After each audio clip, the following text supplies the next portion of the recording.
முருங்கைப்பூ இதுவும் குடமிளகாயெல்லாம் அரிஞ்சாச்சு, இல்லை கழுவி வச்சுருக்கேன். இதில் வெங்காயம் பச்சை மிளகா போட்டு தாளிச்சிருக்கேன், உப்பு போட்டிருக்கேன்.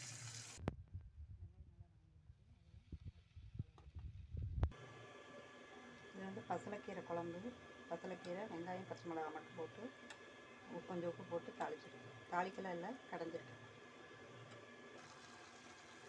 முருங்கைப்பூவும் குடமிளகாயும் முக்கால் வெக்காடு வந்துருச்சு.